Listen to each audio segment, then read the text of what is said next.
ప్రభావాలు. ఇంకా భూమికి 2 ధ్రువాలు అయస్కాంత ధ్రువాలు అంటారు, ఉత్తర దక్షిణ.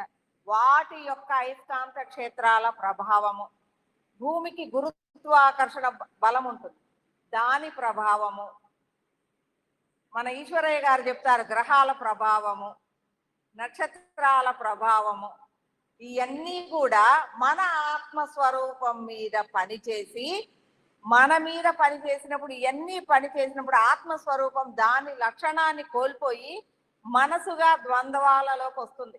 మలినాలు పడి మలినాలుగా పడి మనకి మనసులాగా అది ద్వంద్వాలు, ఈ కంటికి కనిపించే వాటన్నిటినీ నిజమే అనుకుంటుంది. అందువల్ల నేను ఎంత చెప్పినా వాటి మీదే దృష్టి పెడతారు. నీ లోపల ఉన్నది ఏకత్వ స్వరూపము, దాని మీద దృష్టి పెట్టండి అంటే పెట్టలేము. ఈ బయటికి కనిపించేదంతా కూడా మనకి చిన్న వయసు నుంచి మన పెద్దలు నేర్పింది బయటికి కనిపించేదే. కాబట్టి దాని యొక్క బలం ముందు ఈ ఆత్మ మీద మనం దృష్టి పెట్టలేకపోతున్నాం. ఎప్పుడైనా దృష్టి పెడితేనే కదా మనకి బలం వచ్చేది, దేని గురించి అయినా తెలుసుకునేది. మనము మన ఆత్మస్వరూపం మీద దృష్టి పెట్టడం లేదు. దృష్టి ఎంతసేపు ఉంటుంది? ధ్యానం చేస్తే 1 గంట చేస్తారు, దాని మూలంగా 23 గంటలు మీరు బాహ్యంగానే దృష్టి పెడుతున్నారు, బాహ్యంగానే ఆలోచిస్తున్నారు. మరి 1 గంట లోపల ఆలోచిస్తున్నారంటే 1 గంటలో కూడా 20 నిమిషాలు మాత్రమే ధ్యానం చేయగలరు. మీరు ఆలోచించుకో, మీ గురించి ఆలోచనలు రాకుండా ఉండేది 20 నిమిషాలు మాత్రమే 1 గంట ధ్యానంలో. కళ్ళు మూసుకొని నిద్రపోవద్దు. ఎవరైనా కళ్ళు తెరిచి హాయిగా సబ్జెక్టు వినండి. ధ్యానము అనేది మీరు ఇంటి దగ్గర ఎన్ని గంటలైనా చేసుకోవచ్చు. నా క్లాసుకు వచ్చి ధ్యానం చేయొద్దు. ఎందుకు అంటే అంతకంటే అత్యున్నతమైన సూక్ష్మ స్థాయి స్థితిగతుల్ని నేను చెప్తూ ఉన్నాను. కాబట్టి అది మీకు దొరకాలి అంటే మీకు ఇబ్బంది అవుతుంది తర్వాత. ఎందుకంటే నా క్లాసు వినేటప్పుడు మీరు ధ్యానం చేసేదానికంటే 100 రెట్లు హై స్థాయిలో ఉంటారు నేను క్లాస్ చెప్పేటప్పుడు. అంటే ధ్యాన స్థాయి స్థితిగతులు అంత సూక్ష్మంగా నిలబడి ఉంటాయి. స్పెషల్గా కళ్ళు మూసుకొని ధ్యానం చేయకండి, నిద్రలోకి వెళ్ళిపోతారు. ఇప్పుడు ఏం చెప్పుకుంటున్నాం? మన మీద మలినాలుగా ఏవే ఉన్నాయో చెప్పాను. అందువలన నీ లోపలికి నువ్వు దృష్టి పెట్టలేకపోతున్నావు. దాని మూలంగా కాసేపు ధ్యానం చేసినా, కాసేపు బాగా ఈ పక్కన వాళ్ళు కావాలి అంటే ఇటు పక్క కూర్చోవచ్చు. బాగా ఇబ్బందిగా ఉంది అటు చూడాలి అంటే కదా, నా వైపు చూడాలి అంటే, ఏం భూదేవి ఇబ్బందిగా ఉన్నావు, ఇటు వచ్చి కూర్చో, వద్దా? సరే, ఎలా ఉంది అని అంటే మరి ఈ మలినాలని ఎలా వదిలించుకోవాలి? ఫస్ట్ థింగ్, ఇప్పుడు నువ్వు అడిగిన చిత్తు ప్రయాణం చేస్తూ సత్ అవ్వటం అన్నా మలినాలను వదిలించుకోవటమే. సత్ అంటే ఏంటి? మలినాలు లేని ప్రకాశతుల్యమైనది. నువ్వేంటి? చిత్ అంటే వీటన్నిటి యొక్క ప్రభావం వల్ల ఆత్మస్వరూపము కూడా మనసుగా మారిపోయింది. ఎప్పుడైతే ఈ ప్రభావాలన్నిటినీ నువ్వు దాటుకుంటూ నీ ఆత్మస్వరూపంలోకి నువ్వు ప్రవేశిస్తూ దాని మీద దృష్టి ఎక్కువగా పెట్టటం, దానితో నిలకడగా నిశ్చలంగా ఉండటం మొదలు పెడతావో ఈ మలినాలు అన్నీ కూడా నువ్వు నిర్మూలించుకోవటం జరుగుతుంది. మలినాలని నిర్మూలించుకోవటం జరుగుతూ ఉంటుంది. కాబట్టి మరి ఈ మలినాలను నిర్మూలించుకోవటం ఎట్లా? మలినాలు ఉన్నాయి, మరి ఇవన్నీ ప్రభావాలు ఉన్నాయి. మరి ఈ ప్రభావాలన్నిటినీ తొలగించుకోవాలంటే ఎలా?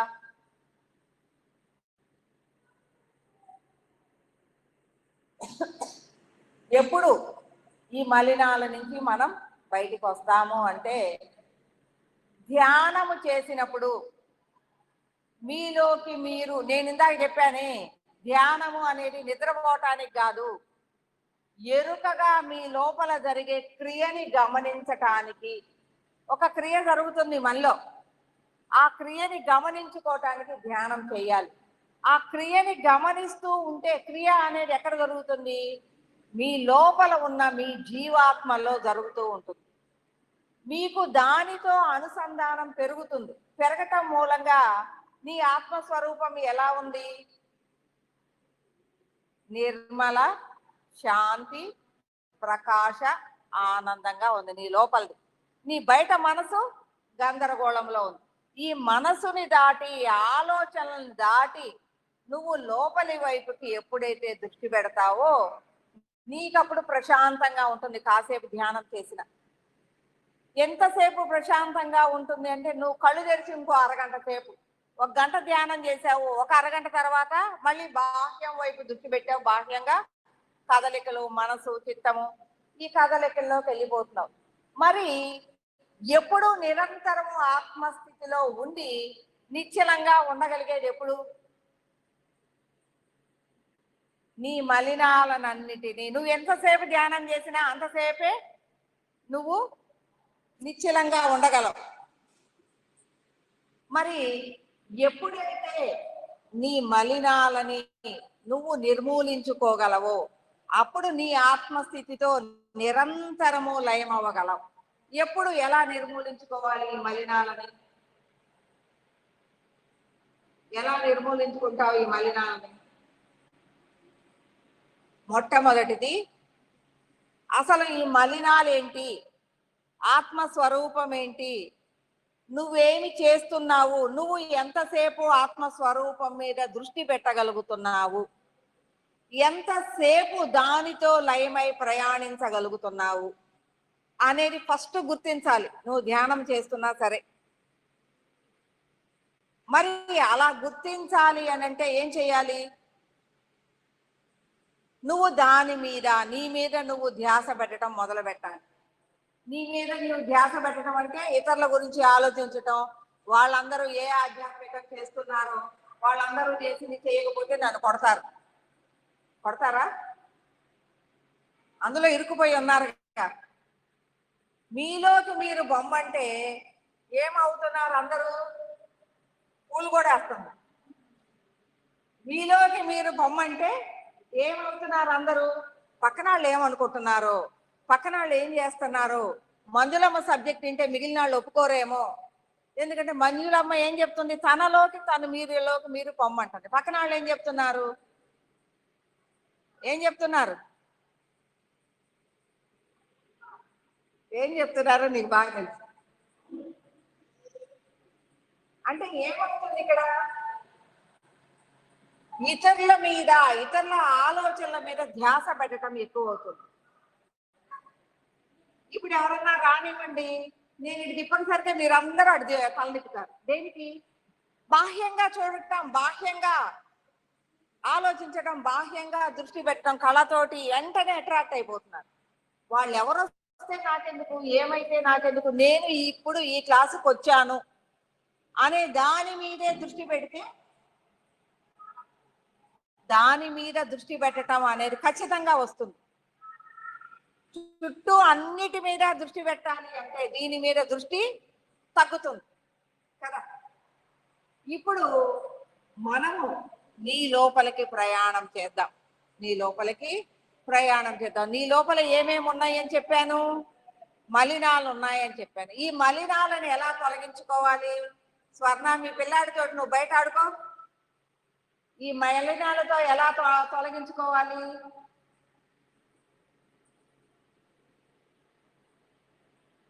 నీ లోపలికి నువ్వు ఒక ఆత్మజ్ఞానిగా నీ లోపలికి నువ్వు దృష్టి పెట్టాలి. ఆ దృష్టి ఎలా ఉండాలి? రోజు ధ్యానం చేస్తేనే ధ్యానం వస్తుంది. అలాగే రోజు నీ ఆత్మ మీద నువ్వు దృష్టి పెట్టగలిగి, నీలో నీవు దృష్టి పెట్టగలిగి, నీ ఆలోచనలో నువ్వు దృష్టి పెట్టగలిగి, నీ యొక్క గుణాలలో నువ్వు దృష్టి పెట్టగలిగి ఉన్నప్పుడు మాత్రమే నీలోకి నీ ప్రయాణం వస్తుంది. ఎలా? దానికి కూడా ప్రతిరోజు ధ్యానం ఎలా చేస్తున్నావో ఆత్మ జ్ఞానానికి కూడా ప్రతిరోజు నువ్వు దృష్టి పెట్టగలగాలి. ఏమి? ఏముంటుంది ఈ ఆత్మజ్ఞానంలో? ఆత్మజ్ఞానంలో నీ గురించే ఉంటుంది. నీ ఆలోచన ఎలా ఉంది, నీ ఆలోచనలో మలినాలేంటి, నీ మనసు ఏంటి, నీ మనసులో మలినాలేంటి, నీ గుణాలు ఏంటి, నీ గుణాలలో మలినాలేంటి, నీకు కాలంలో భూత భవిష్యత్తు వర్తమాన కాలంలో నువ్వు ఉన్న పరిస్థితి ఏంటి, నీలో మలినాలేంటి, వీటిని వదిలించుకుంటే ఎలా ఉంటావు.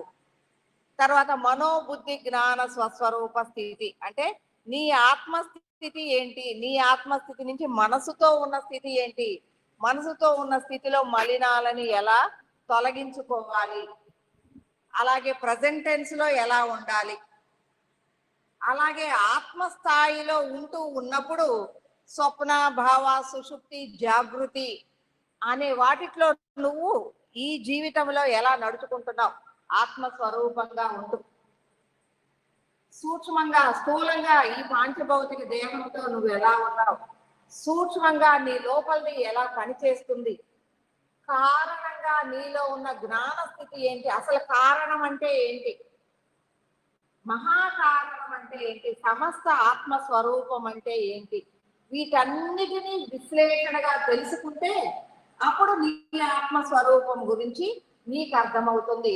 అప్పుడు నీ మలినాలని నువ్వే తొలగించుకుంటూ ఉంటావు. అర్థమైందా?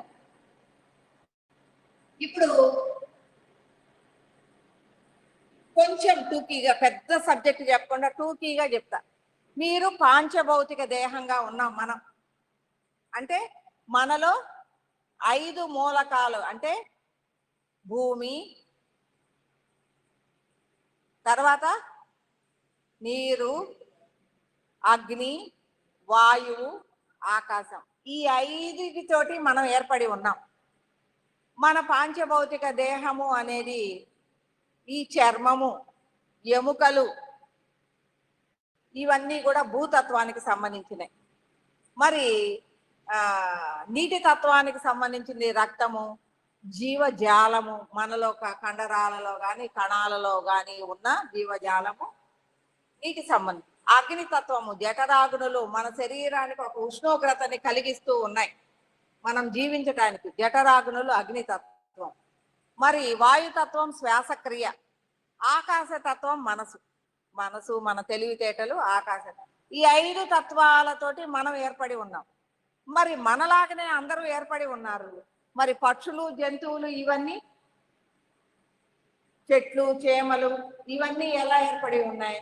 ఈ పంచభూతాలు అనేక నిష్పత్తుల యొక్క మార్పు వలన కొండలు ఏర్పడ్డాయి, చెట్లు ఏర్పడ్డాయి, పక్షులు ఏర్పడ్డాయి, జంతువులు ఏర్పడ్డాయి. ఈ పంచభూతాలలో మార్పులు, గట్టితనం పెరిగితే కొండలు ఏర్పడ్డాయి, భూతత్వం మరీ ఎక్కువగా ఉన్నప్పుడు కొండలు ఏర్పడ్డాయి, నీటి తత్వం ఎక్కువ ఉన్నప్పుడు నీరుగా. నీటిలో ఇవన్నీ లేవా? 5 ఉన్నాయా లేవా? భూమి ఉంది, దానిలో బడబాగ్ని సుడిగుండాలు పుట్టినప్పుడు అగ్ని తత్వం వస్తుంది, కరెంటు కూడా తయారవుతుంది కదా. దానిలో వాయువు ఉంది, బుడగలు వస్తూ ఉంటాయి, అది తిరుగుతూ ఉన్నప్పుడు కదిలినప్పుడు. కానీ ఆకాశతత్వం, అది అసలు పారే తత్వం ఉంది అంటేనే ఆకాశతత్వం ఉన్నది. మరి ఇవన్నీ కూడా ప్రతి దానిలో 5 ఉన్నాయి.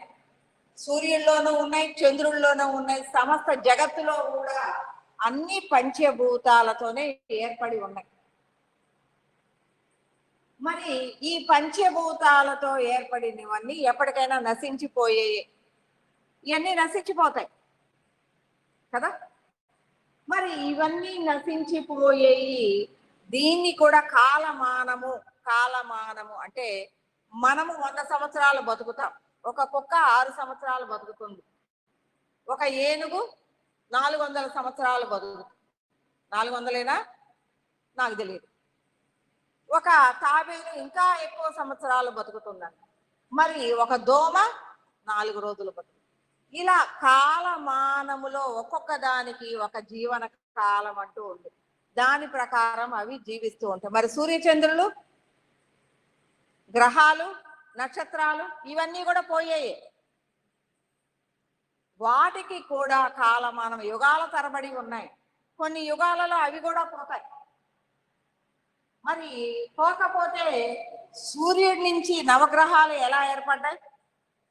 భూమి నుంచి ఉపగ్రహంగా చంద్రుడు ఎలా ఏర్పడ్డాడు? ఇందులో ఒక ముక్కే కదా చంద్రుడు. సూర్యుల్లో ముక్కలే కదా నవగ్రహాలు. సమస్తములో కూడా ఇందాక జగత్తు అడిగాడు. జగత్తు అడిగినప్పుడు ఎలా వచ్చింది జగత్తు? నీ జగత్తు కూడా సమాధానం వస్తుంది. అవ్యక్తంగా ఉన్న మనకి అవ్యక్తము అనేది ఉంది. కంటికి కనిపించని దేవతా స్వరూపాలు, గురు స్వరూపాలు, ఈ పాంచభౌతిక దేహము లేనివన్నీ అవ్యక్తం, కంటికి కనిపించవు. అదృశ్యము కంటికి కనిపించవు. అవ్యక్తము వ్యక్తము కావు, వాటికి స్పర్శ లేదు. ఎక్కడి నుంచి స్పర్శ? రస రూప ఇవన్నీ వచ్చినాయి ఎక్కడి నుంచి? ఈ పంచభూతాలు ఏర్పడటానికి ముందు నుంచి రుచి, వాసన ఇలాంటివన్నీ ఏర్పడటం, దాని నుంచి పంచభూతాలు ఏర్పడ్డాయి. పంచభూతాల దగ్గర నుంచి జగత్తు ఏర్పడింది. ఎలా ఏర్పడింది? ఒక ఆకాశతత్వం. ఆకాశతత్వానికి పైన అన్ని అదృశ్యము, అవ్యక్తం. అంటే మనకేమేమి కనపడతాయి? పాంచభౌతిక దేహాలు లేవు. మనం చెప్పుకునే దేవతా స్వరూపాలు, మనం చెప్పుకుంటున్న గురు స్వరూపాలు, సమస్త విశ్వమంతా కూడా అదృశ్యమైనది, అవ్యక్తమైనది. మరి అక్కడి నుంచి అనేక సృష్టి స్థితి లయలు జరిగి మళ్ళీ ఇంకా ఆ పైకి మళ్ళీ చాలా సబ్జెక్ట్ వస్తుంది. నేను ఎంతవరకు కట్ చేసి చెప్పాలి అన్నది, ఎందుకంటే మీకు అందుబాటులోకి సబ్జెక్టు తేలిగ్గా తీసుకురావాలి. ఈ అవ్యక్తము అదృశ్యము అయిన దగ్గర నుంచి ఎప్పుడైతే ఆకాశము అనేది ఏర్పడుతుందో అక్కడ నుంచి జగత్తు ఏర్పడుతుంది. ఎలా ఏర్పడింది జగత్తు? జగత్తు ఇప్పుడు మనం భూమిలో ఉన్నాం. మనకంటే చిన్నది చంద్రుడు, మన ఉపగ్రహం. మన భూమి ఒక గ్రహం. మనము సూర్యుడి నుంచి ఏర్పడ్డామంటే ఆ సూర్యుడు ఎక్కడి నుంచి ఏర్పడ్డాడు?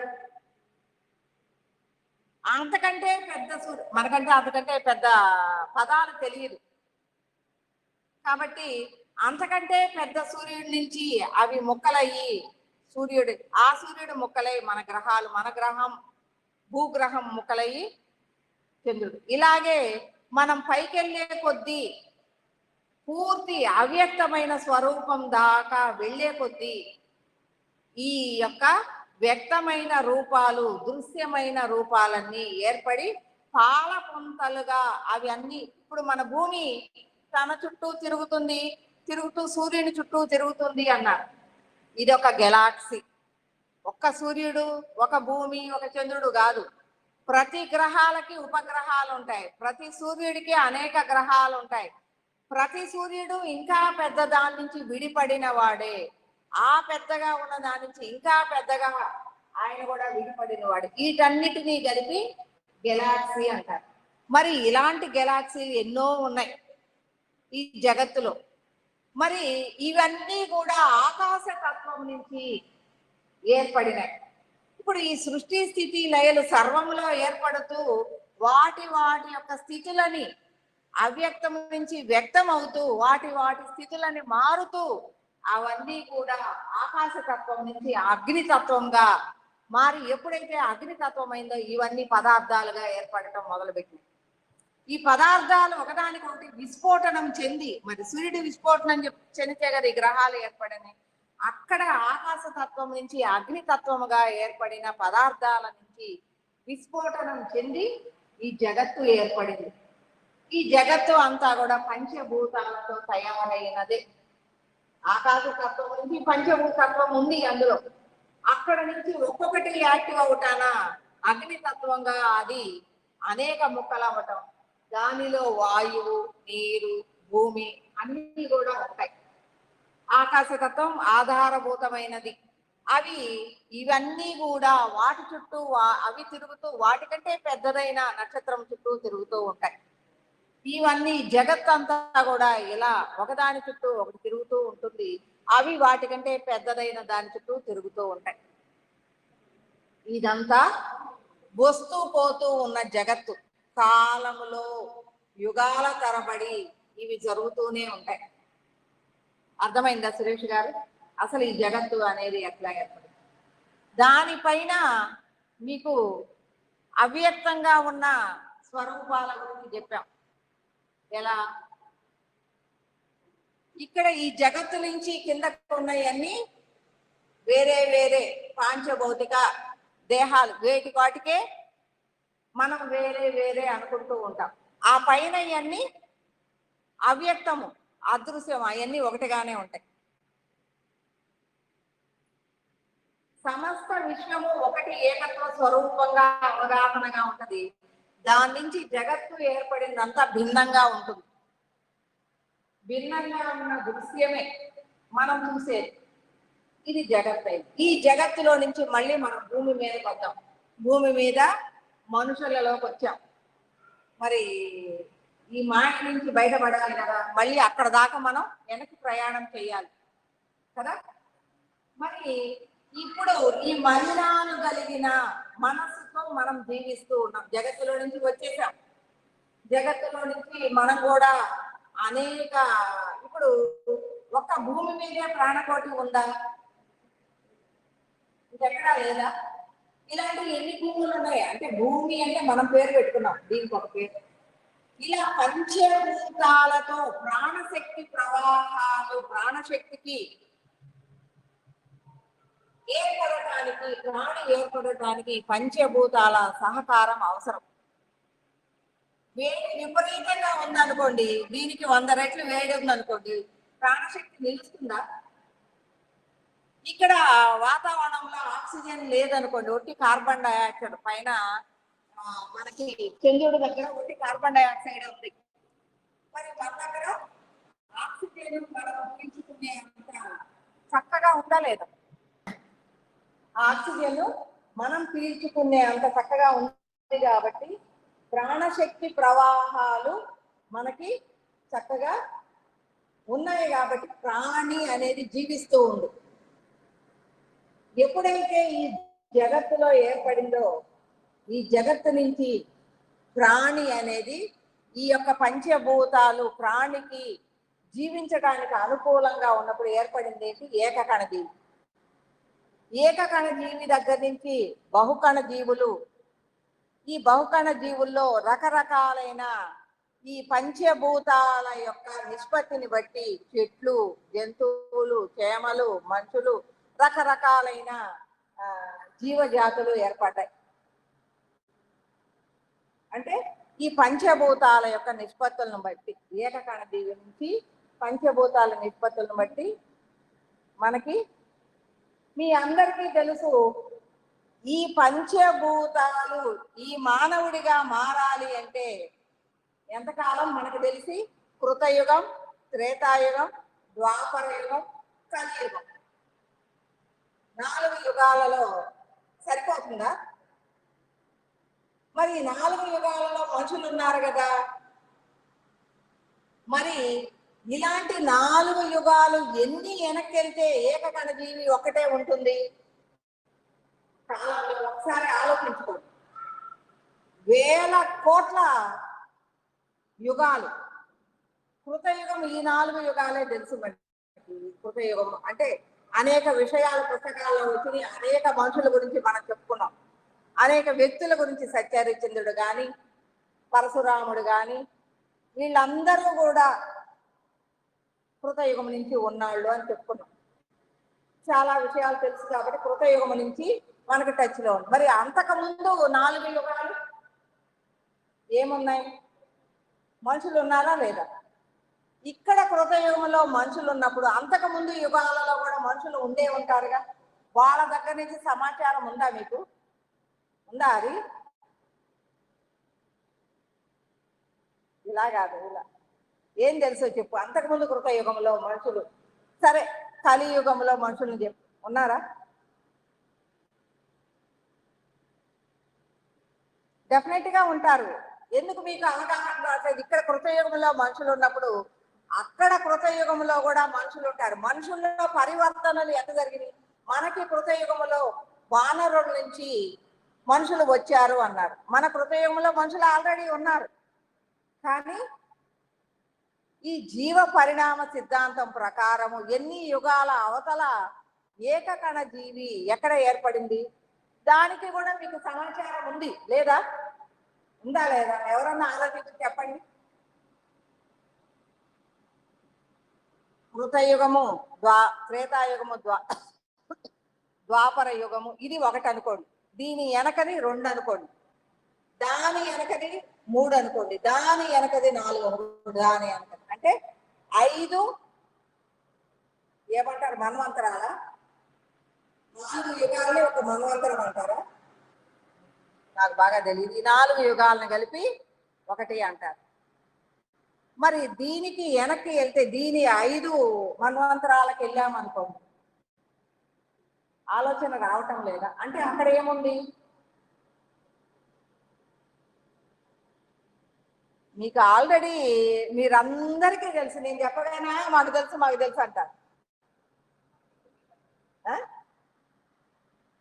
చెప్పు. మనకి తెలుసు విష్ణుమూర్తి మత్స్యావతారం తెలుసా? కూర్మావతారం, వరాహ అవతారం, వామన అవతారం, పరశురామ అవతారం, ఇవన్నీ తెలుసా లేదా? అంటే ఎన్నో యుగాల క్రితం ఒక మత్స్యుడు అంటే ఒక చేప ఏర్పడటానికి ఎన్నో యుగాలు పట్టింది.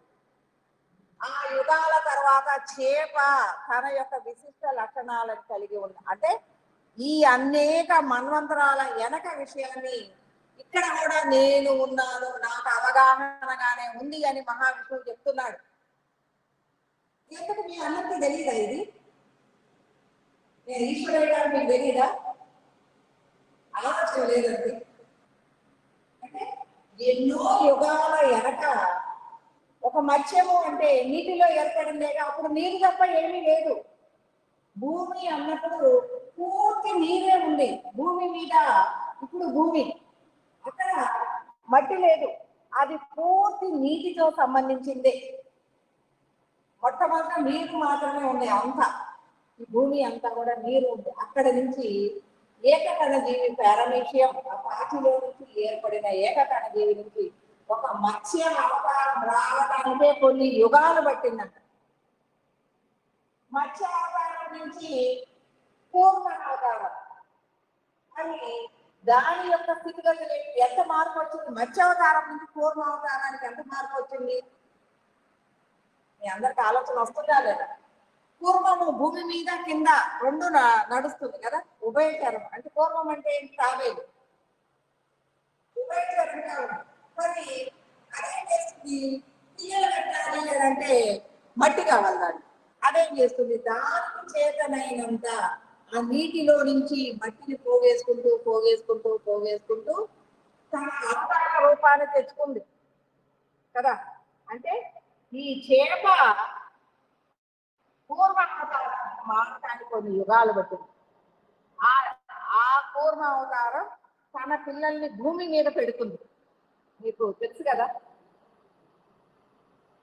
అవి కూడా తెలియదా?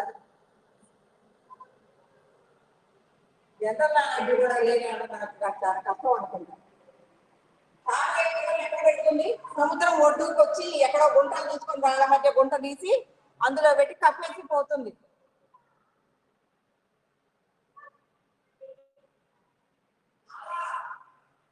పూర్వ అవతారానికి దానికి బిడ్డలను పెట్టుకోవడానికి కొంత మట్టిని నెట్టుకుంటూ కొద్దిగా నెట్టుకుంటుంది.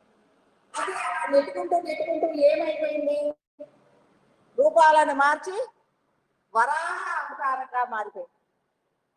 దాని రూపురేఖలు దాని జీవ పరిణామం ప్రకారం అది పని చేసుకుంటూ వచ్చింది. దానికి ఒక్కటే పని. ఏం పని? భూమిని నెట్టడమే పని. మట్టి నీటిలో నుంచి భూమిని పోగేయటమే, మట్టిని పోగేయటమే పని. ఆ పోగేసి కుర్మానికి ఏమొచ్చింది? కొమ్ము వచ్చేసింది. కొమ్ముతోటి కూడా చాలా ఈజీగా భూమిని వరాహ అవతారం. భూమికి అంతటికి ఎవరు? భూమిని అంతటిని తన ఆధీనంలో ఉంచుకున్న ఆయన ఎవరు? వరాహమూర్తి కదా, అంటారా లేదా? మరి అలా తన పని తాను తన యొక్క కర్తవ్యం ప్రకారం భూమిలో నుంచి భూమిని ఏర్పాటు చేశాడు. ఈ సముద్రం మొత్తం నీటిలో నుంచి ఆ భూమిని ఏర్పాటు చేసినప్పుడు భూమి చిన్నగా పెంచుకోవటం పెరిగింది. అనేక వరాహాలు ఉంటాయి భూమిని ఏర్పాటు చేసిన. మరి అక్కడి నుంచి ఏం మారాడు?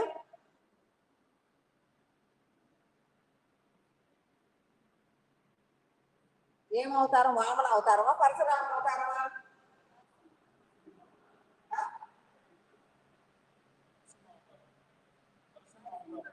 నరసింహ అవతారమా? నరసింహ అవతారం ఎక్కడ అవతారం? ఈ దశావతారాల్లో నరసింహ అవతారమా?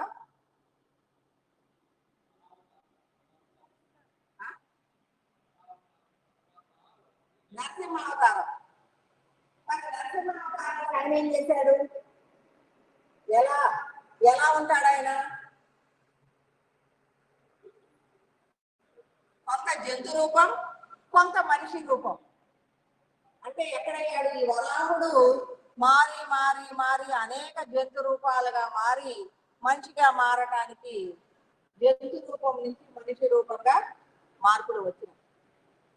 నరసింహావతారం. మరి ఈ నరసింహావతారంలో ఏం చేశాడు?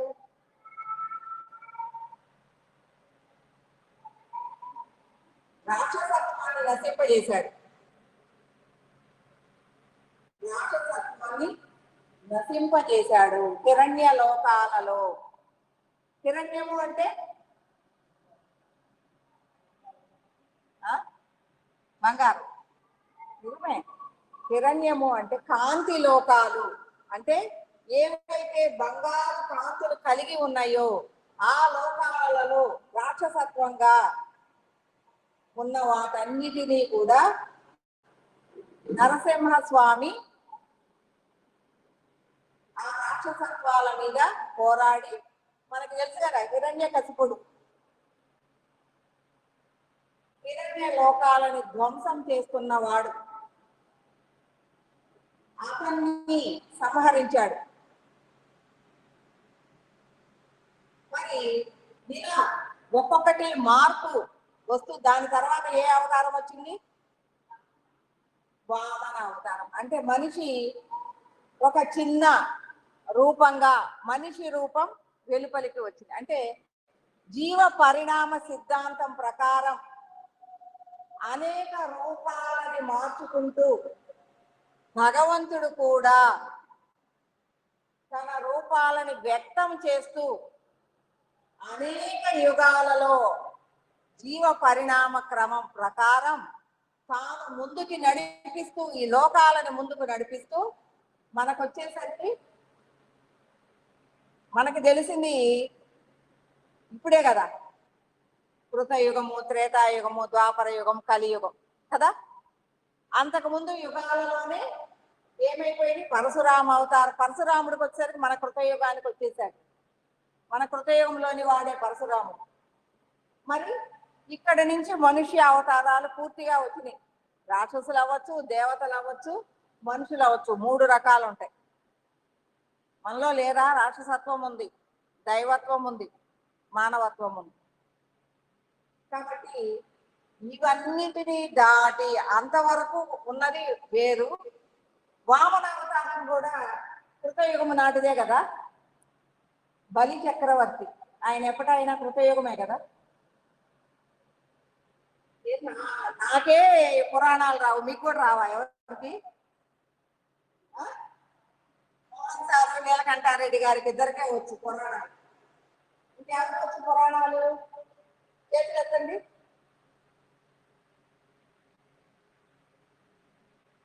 మనకి తెలిసిన దగ్గర నుంచి నరసింహ అవతారం కూడా కృతయుగానికి ముందుదే కదా. మనకు తెలిసింది వామన అవతారం, పరశురామ అవతారం, రామ అవతారం, కృష్ణ అవతారం, ఇయే కదా. నెక్స్ట్ అవతారం అయిపోయినాయి 10.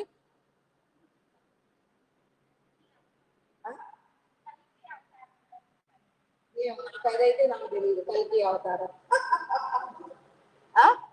వచ్చిందా? వచ్చేసిందా?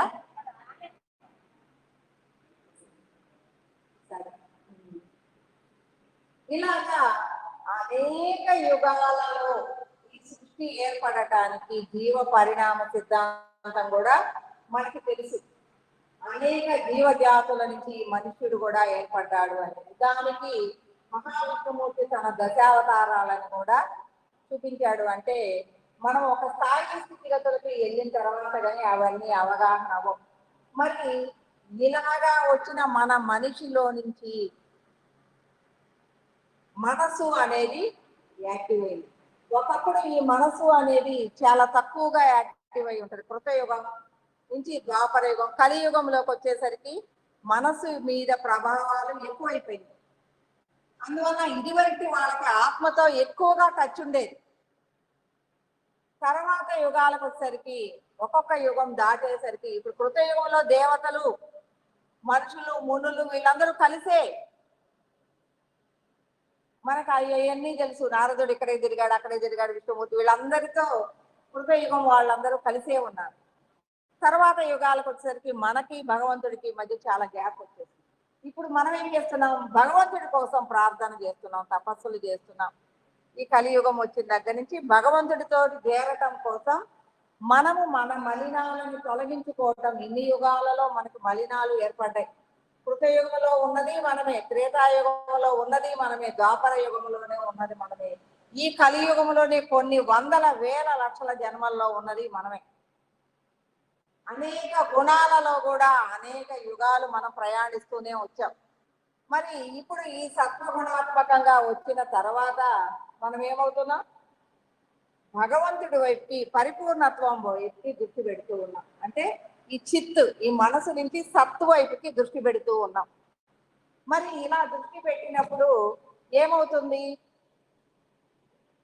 ఇలా దృష్టి పెట్టినప్పుడు ఎప్పుడైతే నువ్వు నీ మనసు ఇతర విషయాల మీద నుంచి మనసు కలత చెందుతూ ఉంటుంది, బయట విషయాల మీద దృష్టి పెట్టాలి. అప్పుడు చిన్నగా ధ్యాన కేంద్రాలని, జ్ఞాన కేంద్రాలని, భక్తి కేంద్రాలని, భజన కేంద్రాలని, ఆధ్యాత్మిక కేంద్రాలను అన్నిటినీ కూడా ఎత్తుక్కుంటూ వస్తాం. వచ్చిన తర్వాత ఇక్కడికి వచ్చేసరికి మనము ఆధ్యాత్మికం వైపు దృష్టి పెట్టుకో. ఆధ్యాత్మికము అంటే అంటే ఆత్మ. ఆత్మని అధ్యయనం చేయటమే ఆధ్యాత్మికం. ఆత్మని అధ్యయనం చేయకుండా ఏదైనా ఆధ్యాత్మికం కాదు. చాలా మంది ఆధ్యాత్మికం చేస్తున్నాము అంటున్నారు. మీరందరూ ఆత్మని అధ్యయనం చేస్తున్నారా? పాంచభౌతికాలను అధ్యయనం చేస్తున్నారా? ఉప్పు తిన్నారా? ఉల్లిపాయ తిన్నారా? నాన్ వెజ్ తిన్నారా? లేకపోతే వీటన్నిటిని అధ్యయనం చేస్తున్నారు. ఇవన్నీ దేనికి సంబంధించినవి? పాంచభౌతిక దేహానికి సంబంధించినవి. వాటిని అన్నిటినీ అధ్యయనం చేస్తే వచ్చేదేంటి? వాటి మీద ఉన్న విషతుల్యమైన ప్రభావాలు. దేన్ని అధ్యయనం చేస్తే దాని ప్రభావం నీ మీద పడుతుంది. నేనున్నాను, నేను నాన్ వెజ్ని పట్టించుకోను, వెల్లుల్లిపాయని పట్టించుకోను, దేన్ని పట్టించుకోను. ఎందుకు పట్టించుకోను? నేను అసలు ఈ దేహాల మీద నా ముందుకు ఏదొస్తే అదే తింటా, నా ముందుకు ఏదొస్తే దాన్ని అమృతంగా ఆస్వాదిస్తా. వెల్లుల్లిపాయ వేసారా, పచ్చుల్లిపాయ వేసారా, ఈ ఉల్లిపాయ వేసారా అనేది నాకు అసలు ఎక్కడా అడ్డంకే కాదు. ఆధ్యాత్మికంలో బ్రహ్మజ్ఞానిగా ఉన్న నాకు ఏది అడ్డంకి రాలేదు ఇంతవరకు. మరి కొత్తగా ఆధ్యాత్మికానికి వచ్చిన వాళ్ళకి ఆ వెల్లుల్లిపాయలు, ఆ ఉల్లిపాయలు, నాన్ వెజ్లు ఎందుకు అడ్డం వస్తున్నాయో నాకు తెలియదు.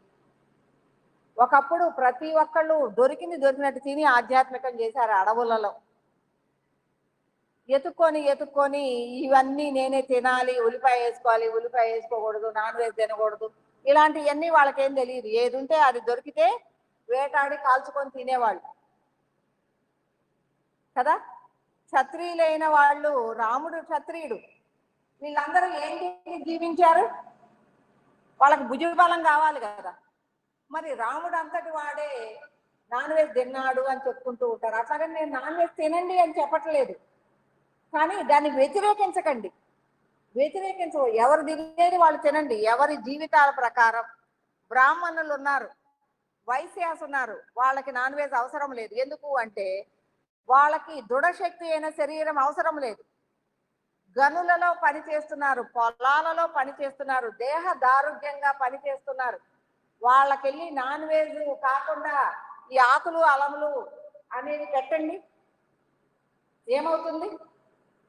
వాడు గంటకే బయటకు వచ్చి నాకు ఆకలి అవుతుందంట. అదే ఏ దున్నపోతు మాంసమో ఏ పంది మాంసమో పెట్టండి, సాయంత్రం దాకా పని చేస్తాడు. ఎందుకు అంటే వాడికి లోపల అంత బలమైన ఆహారం కావాలి, దృఢంగా ఉంటారు వాళ్ళు, దృఢమైన పనులు చేస్తారు. వాళ్ళకి తగిన ఆహారం వాళ్ళు జీవితాల్లో పుట్టినప్పుడే ఇచ్చారు భగవంతుడు. మనకు తగిన ఆహారం, మనం ఏ కులంలో పుట్టామో దానికి తగిన ఆహారాన్ని మనకు ఏర్పరిచాడు భగవంతుడు. బ్రాహ్మణులకు అవసరం లేదు, నాన్ వెజ్ ఆహారం అవసరం లేదు, వాళ్ళు చేసే పనులకి అది అవసరం లేదు, వాళ్ళకి అంత దృఢమైన కాయము అనేది అవసరం లేదు. వాళ్ళు ప్రశాంతంగా ఉన్నదాన్ని తిని ఆ గుళ్ళల్లో చల్లగా హాయిగా ఉన్న దాంట్లో శాస్త్ర బోధ చేసుకుంటూ ఉంటారు. మరి వీళ్ళకి గనులలో పని చేస్తూ లేదు రాళ్ళు కొట్టుకుంటూ జీవించే వాళ్ళకి ఆహారంలో తేడా ఉండద్దా? ఉండాలా లేదా? ఎవరి ఆహారం వాళ్ళకి భగవంతుడు నిర్ణయించారు ఆ కులాలలో పుట్టించి. దానికి మనం ఎవరం బాధ్యులం కాదు. కాబట్టి వాటి మీద దృష్టి పెట్టకండి. మనకి ఇవ్వాల్సిన ఆహారం మనకిచ్చాడు మన కులాలను బట్టి. దాన్ని బట్టి మీకు ఇష్టమైతే తినండి నాన్ వెజ్లు, వెల్లుల్లిపాయలు, ఇష్టం లేకపోతే వాటి మీద మాత్రం దృష్టి పెట్టవద్దు. అవన్నీ పాంచభౌతిక దేహానికి సంబంధించినవి. మీరు పాంచభౌతిక దేహాన్ని అధ్యయనం చేయదలుచుకుంటే మీరు అక్కడే ఉండండి. మీరు నిజంగా ఆధ్యాత్మికాన్ని, ఆత్మని అధ్యయనం చేయదలుచుకుంటే ఇవన్నీ మీకు అర్థం కాదు. మనం అందరం వచ్చింది ఆత్మని అధ్యయనం చేయటానికి. ఆధ్యాత్మికం అంటే దాని వైపు దృష్టి పెట్టండి. ఏది ఉంటే అది తినండి, ప్రశాంతంగా ఉండండి, వాటి వైపు దృష్టి పెట్టద్దు. అవన్నీ నాకు అక్కర్లేదు. కానీ ఇప్పుడు మా టైం అయిందా? అవలేదు. 1 గంట దాకా చెప్పుకుందాము. ఒక అరగంట చాలా ధ్యానం చాలా. ఇందాక ఒక పావు గంట చేశాం కదా. చాలా రోజులు చేస్తానే ఉంటారు కదా ధ్యానం ఇంట్లో కూడా. కాసేపు సబ్జెక్ట్ చెప్తున్నా, ఇవాళ లేటుగా మొదలు పెట్టాం. సరే, ఇప్పుడు మన మీద మలినాలు, మన ఆత్మస్వరూపంలో మలినాలు అనేది మనసుని ఎలా ఏర్పాటు చేశాయో తెలుసుకున్నాం. మరి ఈ మలినాలని వదిలించుకోవాలి అంటే మన ఆత్మస్వరూపం మీద దృష్టి పెట్టాలి. దృష్టి పెట్టాలి అంటే ఆత్మస్వరూపాన్ని చెప్పేది ఒక్క ఆత్మ అవగాహన ఉండి అనుభూతి పొందిన గురువు మాత్రమే ఆత్మని మీకు పట్టించగలడు కదా. ఎందుకు అంటే ఎవరైతే ఆత్మ జ్ఞానిగా ఉన్నాడో తను ఆ ఆత్మని అనుభవించి అనుభూతాత్మకంగా దాన్ని అనుభవించి దాన్ని అవగాహన చేసుకొని, నేను ఇప్పుడు ఒక జాంగ్రీ తిన్నాను, దాన్ని ఎంతో బాగుందో నేను చక్కగా తిన్నాను కాబట్టి మీకు వివరించి చెప్పగలుగుతున్నాను. అలాగే తినలేదనుకోండి, అదిగో ఆమె తిండి జాంగ్రీ అంట, ఎర్రగా ఉందంట, పచ్చగా ఉందంట, అలా ఉందంట అని చెప్తాను, అంతే కదా. నేను తినలేదు అంతవరకే చెప్పగలను.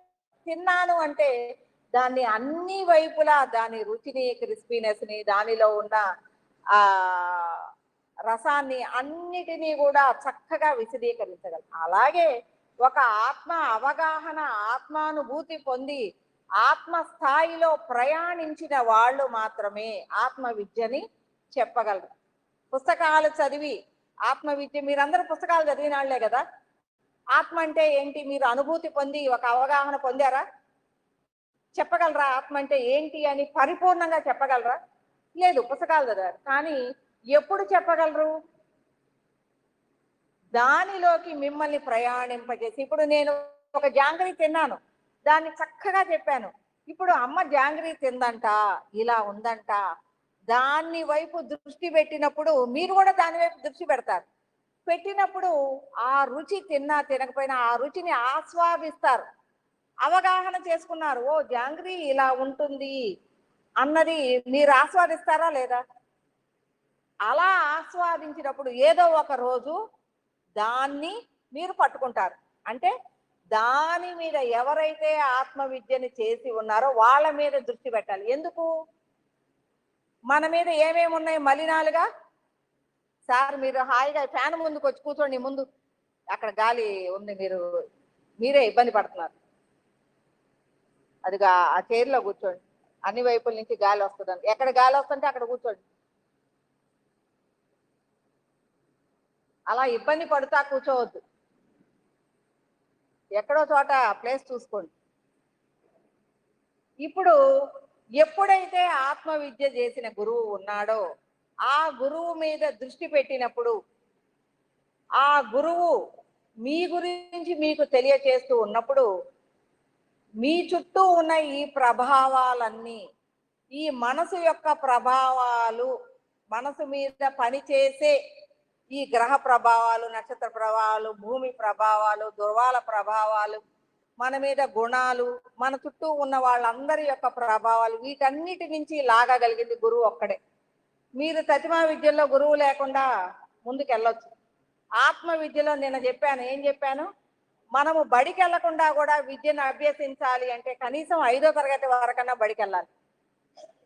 గురువు యొక్క సమక్షంలో అలు, ఏబిసిడీలు, గుడింతాలు ఇవన్నీ నేర్చుకొని, మాటలు, పదాలు, వాక్యాలు ఇవన్నీ నేర్చుకొని పుస్తకం చదివే వరకు అన్నా మనం బడికి వెళ్ళాలి. ఇంట్లో కూర్చొని నేర్చుకుంటే రాదా? ఆత్మ విద్య ఇంట్లో కూర్చొని నేర్చుకుంటే వచ్చే మామూలు బయట విద్యగా అలా రాదు. ఈ స్కూల్కి వెళ్ళి మనం 5వ తరగతి వరకన్నా ఎలా నేర్చుకుంటే వస్తుందో ఆత్మ విద్య కూడా అలా గురువు ముందు నుంచే నేర్చుకోవాల్సిందే. ఆత్మ విద్య కూడా అలా గురువు ముందు నుంచే మనం నేర్చుకోవాలి. ఎందుకు అంటే వీటన్నిటి నుంచి నీ ఆత్మస్వరూపములోకి ఈ మనసుని నెట్టివేసి లాగగలిగింది ఆత్మ గురువు ఒక్కడే. ఎలా లాగుతాడు? నిన్ను మీరు ఎప్పుడైతే ఈ ఆత్మ గురువు మీద సద్గురు, సత్ని అవగాహన చేసుకున్న గురువుని సద్గురు అంటారు. ఎప్పుడైతే సద్గురువు మీద మనం దృష్టి పెడతామో అప్పుడు సద్గురువు ఏం చేస్తాడు? ఈ మలినాలన్నిటినీ కూడా పక్కకు పెడతాడు. పక్కకు పెట్టి నీ ఆత్మస్థితిలో నువ్వు నిలబడేదాకా, అంటే ఎలా? నువ్వు ప్రతిరోజు ఆ గురువు మీద దృష్టి పెట్టి ఉండాల్సిందే. ప్రతిరోజు ఆ చెట్టుకు నీళ్లు పోయాల్సిందే. ఆ సద్గురువు అనే చెట్టుకి నువ్వు దాని మీద దృష్టి పెట్టి నీళ్లు పోయాల్సిందే. అలా పోస్తూ ఉన్నప్పుడు నిన్ను, నీలో ఉన్న మలినాలని వాటన్నిటినీ కూడా విముక్తము చేస్తూ, వీటన్నిటినీ విముక్తము చేస్తూ నీ ఆత్మస్థితిలోకి, హృదయ స్థాయిలోకి నీ కనెక్టివిటీ అవుతావు. ఈ మలినాలన్నిటినీ దాటి హృదయ స్థాయిలోకి కనెక్టివిటీ అవటమే నీ ఆత్మతో నీవు లయం అవ్వటం.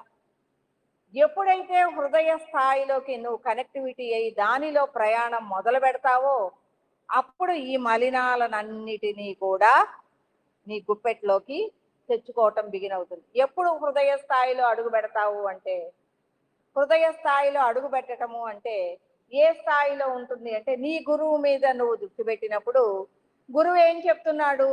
నువ్వు ఎలా ఉన్నావు, నీలో ఏమేమి ఉన్నాయి, ఇవన్నీ నీకు అవగాహన చేస్తాడు.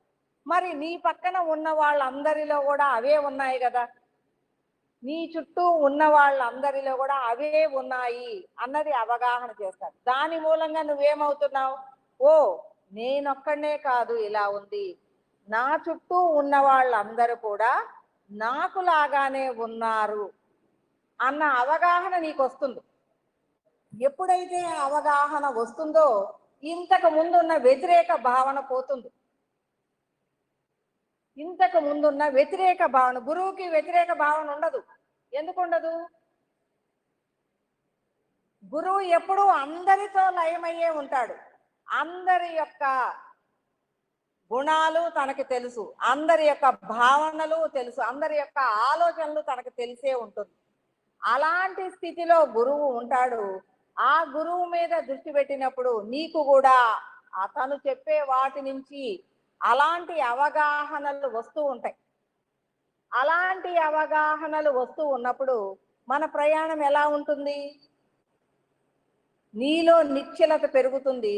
నీలో నీ అవగాహనే కాకుండా నీ చుట్టూ ఉన్న వాళ్ళ అందరి అవగాహన అనేది నీలో ఒక సమీకరణమైన అవగాహన వస్తుంది. వాళ్ళందరిలో ఉన్న గుణాలు నీలో కూడా ఉన్నాయి, వాళ్ళందరిలో ఉన్న అరిషడ్ వర్గాలు నీలో కూడా ఉన్నాయి, వాళ్ళందరిలో ఉన్న మనసు నీలో కూడా ఉంది. ఇవన్నీ ఉన్నాయి, వీళ్ళందరూ నాకు లాగానే ఉన్నారు అన్న అవగాహన వచ్చినప్పుడు నీలో ఏకత్వ స్థితి అనేది స్టార్ట్ అవుతుంది. అంటే స్వరూపంగా ఉన్న నీవు ఇప్పుడు అనేక స్వరూపాల సమాహారంగా, ఇప్పుడు ఒక వ్యక్తిగా ఉన్న నీవు 100 వ్యక్తుల సమాహారం అయ్యావు బయట. అదే స్వరూపంగా ఉన్న నీవు అంటే నీ ఆత్మస్వరూపంగా ఉన్న నీవు ఒక 100 ఆత్మస్వరూపాల సమాహారంగా అయ్యావు.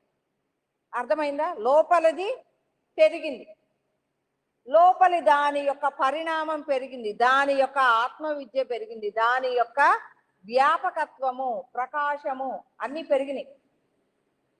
పెరిగినప్పుడు నీలో ఉన్నది, ఇందాక నువ్వేమడిగావు, ఈ చిత్తు మనసు ఎప్పుడు నేను నాలో ఉన్న గుణాలు, నాలో ఉన్న అరిషడ్ వర్గాలు, నాలో ఉన్న మలినాలని ఎలా తొలగించుకోవాలి అని. ఇప్పుడు నువ్వు ఎలా ఉన్నావు? ఈ 100 మంది యొక్క ప్రకాశ తుల్యత నీ ప్రకాశమైంది కదా. 100 మందిలో ఉన్న అవగాహన జ్ఞానము నీదైంది. కానీ నీలో ఉన్న మలినాలు మాత్రం, వాళ్ళల్లో ఉన్న మలినాలు ఎయ్యి నీకు రావు. వాళ్ళలో ఉన్న గుణాలు ఏవి నీకు లేవు. కానీ వాళ్ళ యొక్క అవగాహన జ్ఞానం మాత్రమే నీ జ్ఞానమైంది, వాళ్ళలో ఉన్న ప్రకాశమే నీ ప్రకాశమైంది. నీవు ఇప్పుడు జ్ఞానవంతుడిగా చాలా పెద్ద ప్రకాశ స్థాయిలో ఉన్నావు. అలా జ్ఞానవంతుడిగా పెద్ద ప్రకాశ స్థాయిలో ఉన్నప్పుడు నీలో ఉన్న మలినాలు ఏమైనాయి? ఒక వ్యక్తి యొక్క మలినాలే. ఒక వ్యక్తి అని చెప్పను, ఇక్కడ ఆత్మస్థితి గురించే చెప్తాను కాబట్టి ఒక స్వరూపం గురించి చెప్తూ ఉన్నాను. అంటే ఒక వ్యక్తి ఒక స్వరూపములో ఉన్న మలినాలే నీలో ఉన్నాయి. మరి 100 స్వరూపాలలో ఉన్న జ్ఞానం నీలో ఉంది. ఎప్పుడైతే ఆ జ్ఞానము నీ మీద ప్రభావం చూపిస్తుందో అప్పుడు నీలో మలినాలు అన్ని, నీకు 100 మంది సహకారం ఉంది అన్నప్పుడు దుష్టుడు ఏమవుతాడు? ఓయమ్మో వీడి పక్కనుంటే ఎప్పుడోకప్పుడు వాళ్ళందరూ వచ్చి నన్ను కొడతారు అనుకుంటారా లేదా? అందువలన నీలో ఉన్న మలినాలు చిన్న చిన్నగా, అరిషడ్ వర్గాలు గుణాలు కూడా నీకు అవగాహన జ్ఞానం ఎక్కువైంది కదా, అప్పుడు గుణాలు కూడా నీ ఆధీనంలోకి వస్తాయి. అరిషడ్ వర్గాలలో నువ్వు ఎలా ఇరుక్కుపోయావో, నీ వాసనా బలాలలో నువ్వు ఎలా ఇరుక్కొని ఉన్నావో, వీటన్నిటి నుంచి నువ్వు బయటికి రాగలిగిన జ్ఞానము నీ మీద ప్రభావవంతంగా ఉంది. అప్పుడు నీ ఒక్కడిలో ఉన్న ఈ గుణాలని, వాసనా బలాలని, కర్మలని, వీటన్నిటినీ నువ్వు నిర్వీర్యం చేసుకోగలుగుతావు. జ్ఞానాబ్ది దగ్ధ కర్మాణం. జ్ఞానం పెరిగింది, నీకు పెరిగిందా లేదా? ఎట్లా పెరిగింది?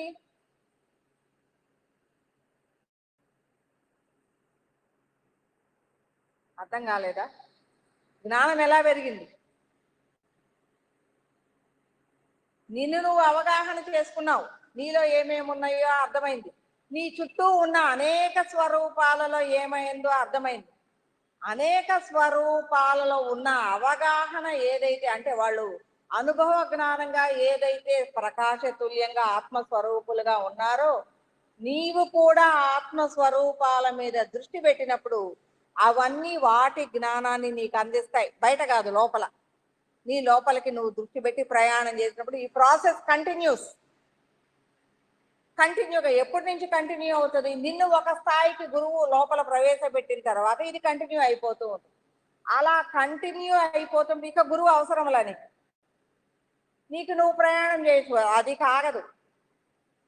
నువ్వు సంఘాన్ని కట్టుబాట్లని ఒక చిన్న స్థాయిలో 5th క్లాస్ వరకు వచ్చిన తర్వాత కొంచెం చదువు మీద ఎలా వస్తావో, ఒక వయసు 20 ఏళ్ళు వచ్చిన తర్వాత ఈ సంఘంలో ఉన్న విషయాలన్నీ నీకు ఎలా అర్థమవుతాయో, అలాగే నీ ఆత్మస్వరూపం మీద దృష్టి పెట్టినప్పుడు ఆత్మస్వరూపంలో ఉన్న లక్షణాలన్నీ నీకు అర్థమవుతూ ఉంటాయి. అలా నీ ప్రయాణము 100, 200, 300 ఇలా పెంచుకుంటూ పోతూ ఉంటావు లోపలికి. ఆ అవగాహన జ్ఞాన ప్రకాశాన్ని పెంచుకుంటూ ఉన్నప్పుడు దాని ప్రభావం మన మీద ఉన్న మలినాల మీద పడి అవన్నీ కూడా నిర్వీర్యం అయిపోతూ ఉంటావు. నువ్వు కూడా ఒకనాటికి సద్గురు, సత్తుని అవగాహన చేసుకున్న గురువుగా ఉంటావు. ఇప్పుడు అంటే చిత్తు నుంచి సత్తుకి ప్రయాణించే. అర్థమైందా? పెద్ద ఆయన మీకు అర్థమైందా? అర్థమవుతుందా? కష్టంగా ఉందా క్లాసు? ఒకసారి క్లాప్స్ కొట్టుకుందామా?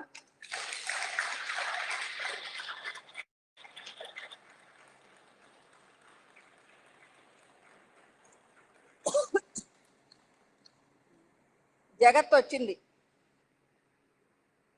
చిత్తు నుంచి సత్తుకు వచ్చింది. మీ 2 క్వశ్చన్లు అయిపోయినాయి. ఈమెది ఎరుక. ఎరుక అనే ఎట్ ద బిగినింగ్, ఇవాళ నేను చెప్పిన క్లాసు ఎరుక ఎట్ ద బిగినింగ్. ఒక చిన్న ఎరుక. ఎరుక అంటే నీ కాన్షియస్. ఈ ఎరుక అనే దాని గురించి ఎవరైనా విపులంగా చెప్పగలరా? అర్థమైందా మీకు అసలు ఎరుక అంటే ఏంటో?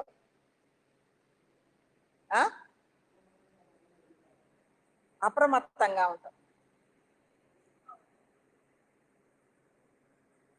ఇప్పుడు మీరందరూ బాగా నిద్రపోతూ ఉన్నారు. అందరూ బాగా నిద్రపోతున్నప్పుడు ఒక మంచి కళ వచ్చింది. ఒక మంచి నిద్రలో ఒక మంచి కళ వచ్చింది. కళ బాగా కొనసాగుతూ ఉంది. మనం సినిమా చూసినట్టు మన కళను చూస్తూ ఉన్నాం. మనం నిద్రపోతూ ఉన్నాం. మన దేహం నిద్రపోతూ ఉంది. కళ బాగా కొనసాగుతుంది. కళను చూస్తుంది ఎవరు? దేహం నిద్రపోతుంది, కళ జరుగుతుంది. కళని గ్రహిస్తున్నావా లేదా? కళ జరుగుతుంది, ఇది ఇలా జరుగుతుంది, దాన్ని అంతా బాగా ఎంజాయ్ చేస్తున్నావు కదా కళ.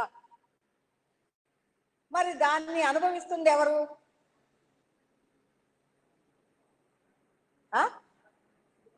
ఆత్మ. ఏదైతే అనుభవిస్తుందో, ఏదైతే దాన్ని గ్రహిస్తుందో అదే ఎరుక. దేహము కాదు, ఆత్మ కాదు. అవగాహన. ఏదైతే అవగాహన నువ్వు విశ్లేషణగా వీక్షిస్తూ ఉన్నావో, ప్రతి దాన్ని వీక్షిస్తూ ఉన్నావో, నీవు లేవు, ఇంకొకటి లేదు, కానీ నీ అవగాహన ఉందే ఈ కళ జరుగుతుంది అనేది నీ జాగృతము. ఇవన్నీ నిద్రపోతూ ఉన్నా ఒకటి ఏదో గమనిస్తూ ఉంది, దాన్నే ఎరుక అంటారు. కళ. కళ ఎరుక అని నేను చెప్పలా. కళ అనేది ఒక విషయం జరుగుతూ ఉంది, ఆ గమనించేదాన్ని. దేహం నిద్రపోతూ ఉంది, కళలో ఒక భావన జరుగుతూ ఉంది. ఏదైతే ఇక్కడ గమనిస్తూ ఉందో, మనం నిద్రపోతున్నాం కదా, అక్కడ కళ జరుగుతుంది, దాన్ని గమనిస్తూ. ఇప్పుడు మనం సినిమాకి వెళ్ళామా? సినిమాకి వెళ్ళి సినిమా చూస్తూ ఉన్నాం, హీరో హీరోయిన్లు ఏడుస్తూ ఉన్నారు. మీరందరూ ఎందుకు ఏడుస్తారు? మీరు కాదు కదా అక్కడ ఉంది. మీ దేహం మర్చిపోతారు, సినిమా చూస్తారు, ఏడుస్తున్నారు. అయ్యో వాళ్ళు నవ్వుతా ఉంటే నవ్వుతారు, వాళ్ళు ఏడుస్తా ఉంటే ఏడుస్తారు. ఎందుకు? అవునా కాదా? మీరైనా నేనైనా అంతే, అందరం ఒకటే. ఎందుకు ఏడుస్తున్నావు? ఎందుకు నవ్వుతున్నావు? అసలు మనం మర్చిపోతున్నామా లేదా? ఇక్కడ నేనున్నాను, నా దేహం ఉంది, అది కాదు, నాకు సంబంధం లేదు. టికెట్ ఇచ్చేలా ఏడిసి నవ్వి వస్తున్నాం. ఎందుకు? ఇక్కడ చూస్తున్నది దేహం, అది చూడటం లేదు, కానీ అనుభవిస్తుంది ఒకటి ఉంది మధ్యలో. అన్ని విషయాలు, వాళ్ళ విషయాలు కూడా నా విషయాలుగానే అనుభవిస్తున్నాడు. హీరోని ఎవరన్నా పొడవటానికి వస్తే మన్నే పొడుస్తున్నట్టుగా, అబ్బో కొట్టు కొట్టు, చూడు చూడు, పొడవటానికి వస్తున్నారని అరుస్తావా లేదా? మన్ని పొడిచినట్టే అనిపిస్తుందా లేదా? మనం ఫీల్ ఎలా అవుతున్నాం? అక్కడ జరిగేదే నేనుగా. మనము కళలో కూడా అదే కదా జరుగుతుంది. కళలో అనుభవించేది మనం అనుభవిస్తున్నాం కదా, అనుభవిస్తున్నావా లేదా? అక్కడ తెలియట్లా. సరే సినిమానే అనుకోండి, సినిమాలో చూస్తున్నది మనం అనుభవిస్తున్నాం. ఎందుకు అనుభవిస్తున్నాం? నీ దేహం కాదు కదా అది. దాన్ని ఎందుకు నీ నవ్వుతున్నావు, ఏడుస్తున్నావు? ఈ దేహంతో ఏం చేస్తున్నావు? ఇక్కడ ఈ దేహము ప్రజెంట్ టెన్స్ లో లేదు. హాయిగా నీ ఎరుక అనేది ఉందే, అది నీ మీద పని చేస్తూ ఉంది. నీలో ఉన్న ఆత్మస్వరూపము ఈ దేహం మీద పని చేస్తూ ఉంది, అది నీవే. దాని భావన ఎలా ఉంది? ఆ సినిమాలో జరిగేదంతా నీదే అనే విధంగా నువ్వు ఫీల్ అవుతూ ఉన్నావు. ఎప్పుడైతే నువ్వు ఆత్మజ్ఞానిగా నిలబడతావో, ఈ సమస్తములో జరిగేదంతా కూడా నువ్వు అలాగే గమనిస్తూ ఉంటావు. ఇక్కడ పాంచభౌతిక దేహం ఎరుకలో ఉండదు. ఆత్మస్థితిలో ఉన్నది అంతా కూడా నీకు స్ఫురణగా, అవగాహనగా, అనుభూతిగా తెలుస్తూ ఉంటుంది. ఇప్పుడు నేను ఇక్కడికి వచ్చి ఈ సబ్జెక్ట్ చెప్తూ ఉన్నాను. ఇది ఎక్కడైనా పుస్తకాల్లో ఉందా? నేను చెప్పిన సబ్జెక్ట్ మీరందరూ వినే సబ్జెక్టు మీరు ఎన్నో పుస్తకాలు చదివారు. ఈ పుస్తకాల్లో ఉన్నదాన్ని నేను చెప్తున్నానా? నాకు ఒక అవగాహన, ఆత్మస్వరూపము అంటే ఒక అవగాహన, అనుభూతి కలిగి ఉంది. దాన్ని నేను చెప్తూ ఉన్నాను. అంటే మీరు భగవద్గీత చదవండి, ఆత్మజ్ఞానాన్ని బోధించి అనేక పుస్తకాలు చదవండి, నేను చెప్పినంత వివరంగా చెప్పలేరు. ఎందుకు అంటే వాళ్ళ పుస్తకం వాళ్ళు రాశారు, కానీ అక్కడ అవగాహన, అనుభూతి, ఆత్మ అంటే ఇది అని విశ్లేషణగా చెప్పగలిగిన సమర్థత కలిగిన గురువు మాత్రమే చెప్పగలరు. పుస్తకం మొత్తం చదవండి అర్థం కాదు, 10 సార్లు చదవండి అర్థం కాదు. దాన్ని ఆత్మ గురువు దగ్గరికి గనక ఒక బుక్ తీసుకొచ్చి పెడితే దాని యొక్క అంతరార్థాన్ని మొత్తం నీకు 10 నిమిషాల్లో అర్థం చేస్తాడు. అది ఒక ఆత్మ గురువుకి, మామూలు దేహ గురువులకి ఉన్న. ఇప్పుడు నేనేం అడుగుతాను, మీరు ఏదైనా అడగండి నేను చెప్తాను అంటారు. అంటానా లేదా? ఛాలెంజ్. ఎందుకు నేను ఏ పుస్తకాలు చదవలేదు, ఏ పుస్తకాల్లో నేను చెప్పను. మీరు అడిగిన దానికి ప్రతి దానికి నా దగ్గర సమాధానం వస్తుంది.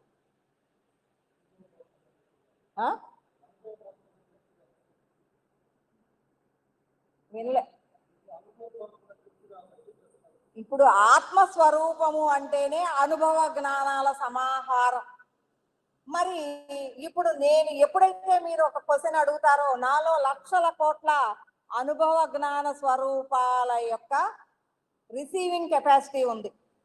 అంటే నా యొక్క ప్రయాణము లక్షల కోట్ల అనుభవ జ్ఞానాల సమాహారమైన యాంటీనా. అంత బాగా యాంటీనా తిప్పేశాను నేను. ఎప్పుడైతే మీరు క్వశ్చన్ అడగండి అంటారు, ఏ క్వశ్చన్కైనా సమాధానము నేను చెప్తున్నానా? దాన్ని అవగాహన చేసుకున్న సమస్త స్వరూపాలు వీళ్ళందరూ కూడా కనెక్టివిటీగానే ఉంటారు. ఎవరు వ్యతిరేకం కాదు. వ్యతిరేకము అని నేను ఏ గురువునైనా అంటే నేను పరిపూర్ణం అవ్వలేను. వీళ్ళు వ్యతిరేకము అని ఎవరినైనా నేను అంటే మనం పరిపూర్ణం అవ్వలేం. దుష్టత్వానికి వ్యతిరేకంగా ఒక గురువు ఎప్పుడూ ఉండాల్సిందే. దుష్టత్వము, మలినాలకి ఎప్పుడు కూడా ఒక సద్గురువు వాటిని ఎప్పుడూ రిసీవ్ చేసుకోడు, వాటిని అలాగే ఆపేస్తాడు. ఎందుకు అంటే దుష్టత్వాన్ని ఎప్పుడైనా గురువు ఆపాల్సిందే. అందువల్ల గురువు రిసీవ్ చేసుకోడు. దుష్టత్వానికి ఆవల ఉంటాడంతే. దానితో చేరి దాన్ని రంజింపజేయడు దుష్టత్వాన్ని. ఎందుకంటే తన లోపల తెలుస్తూనే ఉంటుంది, ఇది సరి అయిన విషయం కాదు, ఇది సరి అయిన వ్యక్తిత్వం కాదు అనేది తెలిసినప్పుడు దానికి దూరంగానే ఉంటాడు గురువు. సద్గురు, సత్ని అవగాహన చేసుకున్న గురువు. ఒక సద్గురు స్థాయికి వచ్చిన తర్వాత కళ్ళు మూసుకొని ధ్యానం చేయక్కర్లా, నిరంతరము ధ్యానిగానే ఉంటాడు, నిరంతరము సత్తుతో లయమయ్యే ఉంటాడు. కాబట్టి సద్గురువు అంటాడు. నిరంతరము ఆత్మస్థితితో లయమైన ఆత్మజ్ఞాని సద్గురు, బ్రహ్మజ్ఞాని, పరబ్రహ్మ స్థాయి అవగాహన స్థితిగతులు ఉన్న తర్వాత మంజులమ్మ కూర్చొని ధ్యానమే చేయదు, మంజులమ్మ ధ్యానానికి వ్యతిరేకం అని చెప్తూ ఉంటారు కొంతమంది. నేను దేనికోసం ధ్యానం చేయాలి? నేనే సమస్త ఆత్మస్వరూపం యొక్క అవగాహన అయినప్పుడు, అది నాతోటే కనెక్టివిటీ అయినప్పుడు, నేను మీరంటే మీ ఆత్మతో కనెక్టివిటీగా లేరు, ధ్యానం చేయాలి. నేను ఎవరి కోసం చేయాలి? నా దగ్గర ఉన్న శిష్యులే చాలా మంది ఉన్నారు, వాళ్ళు ఎవరు ధ్యానం చేయరు. ఎందుకు చేయరు చెప్పండి? వాళ్ళు నిరంతరము ఆత్మతో కనెక్టివిటీ అయి ఉంటారు. 2 సంవత్సరాలు, 1 సంవత్సరం, 2 సంవత్సరాలు అయ్యేసరికి ధ్యానం చేయాల్సిన అవసరం లేదు. వాళ్ళు నిరంతరము ఆత్మస్థితిలో 365 రోజులు 24 అవర్స్ ధ్యానిగానే ఉంటారు. మీరు ఎప్పుడైనా మోహన్ రెడ్డి గారు ధ్యానం చేస్తే చూసారా? అక్కడే కూర్చుంటాడు. ఎందుకు అంత స్థిమితంగా ఉండగలడు? తను నిరంతర ధ్యాని. స్పెషల్గా కళ్ళు మూసుకుంటే ధ్యానిగా, తను నిరంతరం చూస్తూ ఉన్నా కూడా ఆ కనెక్టివిటీలోనే ఉంటాడు. అర్థమైందా? అంటే ఒక స్థాయి స్థితిగతులకు వచ్చినప్పుడు ప్రతిభ వాళ్ళు ఏమంటారు? డెఫినెట్ గా నా ఆత్మ జ్ఞానంలో ఏ సాధన అవసరం లేదు. సాధన అనేది ఏదైతే ఆత్మజ్ఞానిగా దాని మీద నేను చెప్పే జ్ఞానం ఏంటి? ఆత్మ జ్ఞానమే. నీ దృష్టి ఏమై ఉంది? నిరంతరము ఆత్మస్వరూపమైంది. నువ్వు ధ్యానం చేస్తే ఏం చేస్తావు? నీ ఆత్మస్వరూపంతో నువ్వు కొంచెం సేపు లయమవుతావు. నా ఆత్మ జ్ఞానము నిరంతరము ఆత్మతో లయమై ఉండేది. నిరంతరము ఆత్మతో లయం అయి ఉండే జ్ఞానాన్ని నేను చెప్తూ ఉన్నప్పుడు స్పెషల్గా సాధన ఏముంది? అదే సాధన. మనో జ్ఞాన సాధన. మనసుని ఈ ఆత్మ జ్ఞానం మీద లయం చేసినప్పుడు నీవు సత్యాన్వేషణ చేస్తావు. నీ మనసు ఎప్పుడైతే ఈ ఆత్మ జ్ఞానం మీద దృష్టి పెడతావో నిరంతరం ఇక కళ్ళు మూసుకోవాల్సిన పని లేదు. నువ్వు కళ్ళు మూసుకున్నా తెరిసినా నువ్వు జ్ఞానిగానే, నువ్వు ఆత్మతో సంయోగం చెందే ఉంటావు. అందువలన ఇప్పుడు నా దగ్గర ఉన్నారు బాలు, నిరంతరం ధ్యానం చేస్తాడు కదా, చేస్తాడు కదా. ఇప్పుడు చేయట్లా, ఎందుకంటే కళ్ళు మూసుకునే ధ్యానం రాదు. కళ్ళు తెరిచినా ఆత్మతో లయమై ఉంటావు, కళ్ళు మూసుకున్నా ఆత్మతో లయమై ఉంటావు. ఇంకా కళ్ళు మూసుకొని మీరు చేసేది కాసేపు స్థిమితం కోసం చేయటమే, ఏది ఎదుటి వాళ్ళ దీనికోసం చేయటమే తప్ప స్పెషల్గా కళ్ళు మూసుకొని ధ్యానం చేయాల్సిన అవసరం కూడా ఉండదు. ఇప్పుడు అడగండి, ఏం బాలు ఇదివరకు ధ్యానం లాగా ఎంజాయ్ చేస్తున్నావు అంటే స్పెషల్గా ధ్యానం అని లేదు, రెండు ఒకటిగానే ఉన్నాయి బయట లోపల అని చెప్తారు. మరి అలా ఉన్నప్పుడు స్పెషల్గా ఆ స్థాయిలో ఎదగండి అని చెప్తాను. నాతోటి ఉన్న వాళ్ళకి 365 రోజులు 24 అవర్స్ మీరు ఆ స్థాయిలోనే ఉంటారు, కళ్ళు మూసుకొని ఉన్న కాసేపే కాదు అని చెప్తూ ఉంటారు. అది ఛాలెంజ్. ఎందుకు అంటే నేను ఆయా స్థితిగతులు పట్టుకున్నాను, నా దగ్గర ఉన్న వాళ్ళందరికీ ఆయా స్థితిగతులు పట్టిస్తున్నాను. ఇది నిజమా కాదా అనేది వాళ్ళనే అడిగి తెలుసుకోండి, నన్ను అడగక్కర్లా. వాళ్ళ యొక్క అనుభవ జ్ఞానాలను బట్టి వాళ్ళు ఈ మందులమ్మ చెప్పేది నిజమే. కొన్ని వందల మంది ఉన్నారు నా దగ్గర, వందలు దాటి వేల మందికి వచ్చారు. మరి అందులో కొన్ని వందల మంది పట్టుకొని ఉన్నారు ఆయా స్థితిగతులు. ఎందుకు? ఒక క్రమశిక్షణగా నేను దాన్ని ముందుకు తీసుకెళ్తూ ఉన్నా. ఒక క్రమశిక్షణగా ఆ జ్ఞానాన్ని అందరికీ అందిస్తూ ముందుకు తీసుకెళ్తూ ఉన్నా. కాబట్టి వాళ్ళందరూ అంత చకచకా తయారవగలుగుతున్నారు. వారానికి ఒకరోజు నేను క్లాసు పెడితే ఎంతమంది తయారవుతారు? రోజు చెట్టుకు నీళ్లు పోయాలి, వారానికే నేను పోస్తాను అంటే ప్రతిరోజు పాంచభౌతికంగా దృష్టి పోతూ ఉంది. వారం రోజులకి 1 గంట ధ్యానం చేస్తే పోతుందా? ఆత్మజ్ఞానం చేస్తే పోతుందా? లేదు. ప్రతిరోజు నా క్లాసు 10 సంవత్సరాల నుంచి ప్రతిరోజు ఆ చెట్టుకు నీళ్లు పోయిస్తూనే ఉన్నా. తద్వారా ఆయా స్థితిగతులకు వస్తూ ఉన్నారు. 1 సంవత్సరం అయ్యేసరికి వాళ్ళకి తెలిసిపోతుంది ధ్యానం మేము చేయాల్సిన అవసరం లేదు, చేసినా చేయకపోయినా నేను ఒక స్టాండర్డ్ లో ఉన్నాను అనేది తెలిసిపోతుంది. 10th క్లాస్ చదివిన తర్వాత నీ స్టాండర్డ్ నీకు అర్థమవుతుందా లేదా? 10th చదివిన తర్వాత నీ స్టాండర్డ్ నీకు అర్థమవుతుందా లేదా? కొంత స్థాయి స్థితిగతులైన జ్ఞానానికి వచ్చారు కదా. రాలేదు, వచ్చానా రాలేదా, వచ్చానా రాలేదా అన్న డైలమా ఉందా మీకు 10th చదివిన తర్వాత? ఏం హరి? లేదు కదా. అలాగే ఒక బ్రహ్మజ్ఞానిగా, ఒక విషయంగా, ఆత్మజ్ఞానిగా ఒక స్టాండర్డ్కి వచ్చిన తర్వాత నేను ధ్యానంలో ఉండలేకపోతున్నాను, ఉంటున్నాను, నేను ఒక ఆత్మజ్ఞానిగా ఉన్నానా లేదా అనేది డిఫరెన్స్ ఉండదు. ఒక స్థాయి స్థితిగతుల్లో నువ్వు కనెక్టివిటీ అయ్యే ఉంటావు. నేను చదవలేదు, 10th చదివానో లేదో అర్థం కావట్లేదు అనే పరిస్థితులు నీకు ఉండవు. అది నీకు ఒక స్టాండర్డ్గా అవగాహనగానే ఉంటుంది. ఆయా స్థితిగతులు పొందినప్పుడు ఆయా స్థితిగతులలో మీరు ఉంటారు. అర్థమైందా? సరే, మరి కాసేపు ధ్యానంలో షట్చక్ర విన్యాసం చేసి ధ్యానంలోకి వెళ్దామా?